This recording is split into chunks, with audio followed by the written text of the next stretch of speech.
2. Pengertian litosfer. Litosfer ini berasal dari kata litos artinya batu, sphaira artinya bulatan atau lapisan. Jadi litosfer adalah lapisan bumi paling luar yang paling luas dan paling tipis.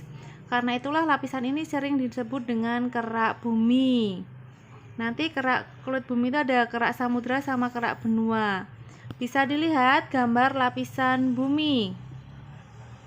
Terus, struktur lapisan bumi nanti ada kerak bumi, selubung bumi atau mantel bumi, ada lapisan antara, nanti ada astenosfer dan inti bumi atau barisfer.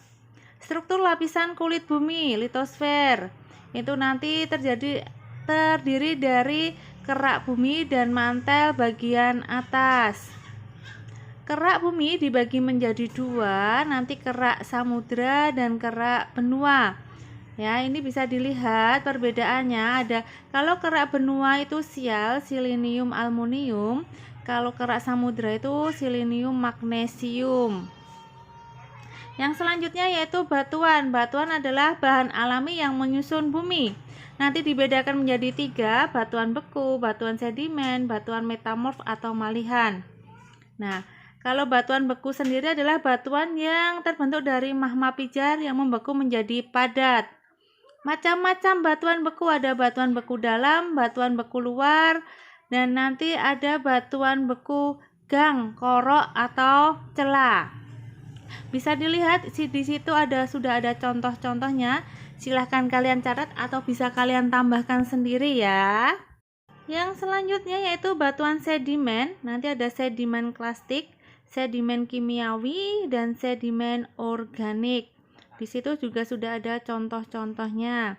Yang selanjutnya ada batuan metamorf atau malihan. Nanti ada termal atau kontak, metamorfosa dinamik ya. Di situ sudah ada ini gambarnya, ada ini ya, udah ada gambar-gambarnya. Dan selanjutnya yaitu ini adalah siklus batuan. Bisa dilihat dari nomor 1 ini ya.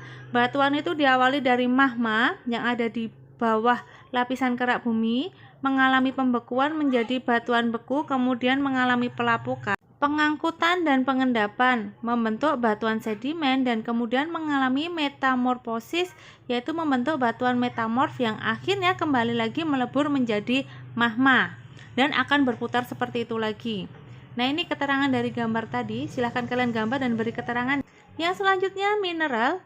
Mineral adalah bahan alamiah yang anorganik, biasanya berbentuk kristal, tersusun dari satu unsur atau persenyawaan beberapa unsur dengan bentuk dan komposisi kimia tetap.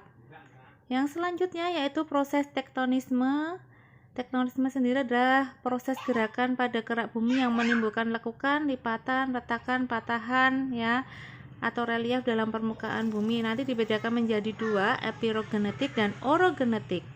Gerak epirogenetik yaitu gerak pembentuk kontingen atau benua, gerak yang turun naik lapisan kulit bumi dalam waktu yang sangat lambat dengan wilayah yang sangat luas. Ini dibedakan menjadi 2, epirogenetik positif dan negatif.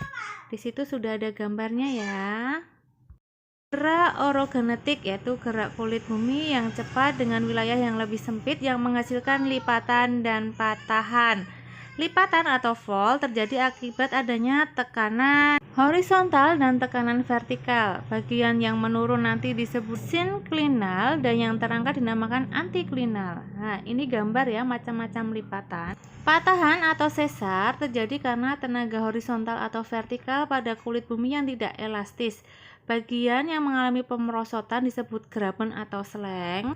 Bagian yang naik membentuk punggung atau puncak patahan yang disebut dengan horst. Proses vulkanisme dan pengaruh terhadap kehidupan. Vulkanisme adalah semua peristiwa yang berhubungan dengan keluarnya magma ke permukaan bumi. Ya, berarti proses pembentukan gunung api.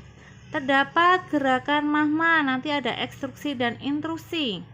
Intrusi magma adalah proses penerobosan magma melalui rekahan dan celah pada lapisan batuan pembentuk litosfer tetapi tidak sampai ke permukaan bumi. Nah, ini nanti ada batolit, intrusi dasar, lakolit, gang, diaterma ya. Terus ekstruksi magma, proses keluaran magma ke permukaan bumi. Nanti ada erupsi efusif sama eksplosif. Apa saja itu silahkan kalian catat ya. Terus material hasil vulkanik itu ada material padat atau eflata, ada material cair, dan juga ada material gas atau eklahasi ya. Itu nanti ada 3 gas, ada sulfatal, fumarol, sama mofet. Gas yang paling berbahaya yaitu gas mofet. Ini beracun ya. Terus tipe gunung api. Nah, nanti ada perisai, maar, strato atau kerucut. Nah, contohnya dan gambarnya bisa kalian searching ya. Terus proses seisme dan pengaruhnya.